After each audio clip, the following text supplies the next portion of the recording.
Family എല്ലാ കൂട്ടുകാർക്കും നമസ്കാരം. കുഴിയിൽ ചിലത് പേഴ്സണൽ ലോൺ എടുക്കുന്നവർ അറിഞ്ഞിരിക്കുന്ന ഈ ഹിഡൻ ചാർജുകൾ ഇല്ലെങ്കിൽ നിങ്ങൾക്ക് 8ന്റെ പണി കിട്ടും. അതെന്താണെന്ന് നമുക്ക് വിശദമായിട്ട് നോക്കാം.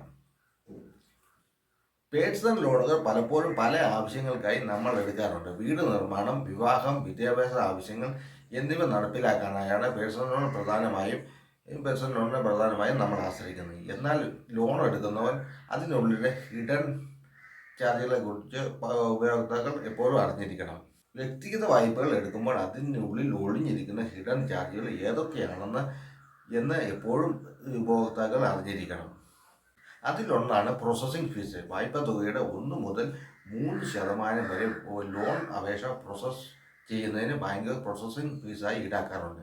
5 ലക്ഷം രൂപയുടെ വായ്പയ്ക്ക് 2% പ്രോസസ്സിംഗ് ഫീസാണെങ്കിൽ 10,000 രൂപ ഈ ഇനത്തിൽ ചിലവാകും എന്ന് നിങ്ങൾ അറിഞ്ഞിരിക്കുക. മറ്റൊന്നാണ് ഫോർക്ലോഷർ ചാർജുകൾ. പലിശ ചിലവ് കുറയ്ക്കുന്നതിനായി വായ്പകൾ നേരത്തെ അടച്ചു തീർക്കാറുണ്ട്. അപ്പോൾ ഈടാക്കുന്നതാണ് ഫോർക്ലോഷർ ചാർജുകൾ. കുടിശ്ശികയുള്ള തുകയുടെ 2 മുതൽ 5% വരെയാണ് ഫോർക്ലോഷർ നിരക്കുകൾ. മറ്റൊന്നാണ് ലേറ്റ് പേയ്മെൻറ്റ് ഫീസ്. നിശ്ചിത തീയതിക്ക് മുമ്പ് EMI അടച്ചില്ലെങ്കിൽ ഈടാക്കുന്ന പിഴയാണ് ലേറ്റ് പേയ്മെൻറ്റ് ഫീസ്. 500 രൂപ മുതൽ 1,500 രൂപ വരെയാണ് സാധാരണ പിഴ തുക. അല്ലെങ്കിൽ കുടിശ്ശിക തുകയുടെ 2 മുതൽ 3% വരെയായിരിക്കും ഇങ്ങനെ ഈടാക്കുന്നത്. മറ്റൊന്നാണ് GST. 18% GST വായ്പയുമായി ബന്ധപ്പെട്ട മിക്ക നിരക്കുകൾക്കും ബാധകമാണ്. പ്രോസസ്സിംഗ് ഫീസാണ് അടുത്തത്. പേയ്മെൻറ്റ് ചാർജുകൾ എന്നിവയ്ക്കും GST ബാധകമാണ് എന്ന് നിങ്ങൾ മനസ്സിലാക്കുക.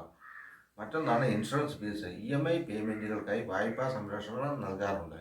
ഇതിൻ്റെ പ്രീമിയം 5,000 രൂപ മുതൽ 15,000 രൂപ വരെയോ അതിൽ കൂടുതലോ ആകാം. പ്രീമിയം തുക മുൻകൂട്ടി അടയ്ക്കുകയോ വായ്പാ തുകയിൽ ചേർക്കുകയാണ് ചെയ്യാറുള്ളത് എന്ന് നിങ്ങൾ ആദ്യം മനസ്സിലാക്കുക. മറ്റൊന്നാണ് കൺവേർഷൻ ചാർജുകൾ. വായ്പാ കാലാവധി മാറ്റാനോ സ്ഥിര പലിശ നിരക്കിൽ നിന്ന് ഫ്ലോട്ടിംഗ് പലിശ നിരക്കിലേക്ക് അല്ലെങ്കിൽ തിരിച്ചും മാറാനോ ചിലപ്പോൾ ബാങ്കുകൾ അനുവദിക്കാറുണ്ട്. ഇതിന് ഈടാക്കുന്ന തുകയാണ് കൺവേർഷൻ ചാർജുകൾ. മറ്റൊന്നാണ് മിനിമം ബാലൻസ്.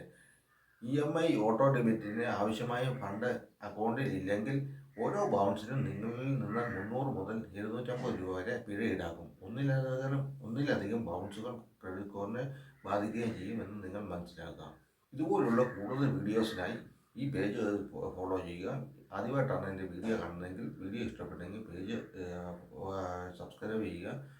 വീഡിയോ ഇഷ്ടപ്പെട്ടെങ്കിൽ വീഡിയോ ലൈക്ക് ചെയ്യുക, മറ്റുള്ളവരേക്ക് ഷെയർ ചെയ്യുക. എല്ലാവർക്കും നല്ല ദിനം ആശംസിക്കുന്നു. Always stay good and stay happy.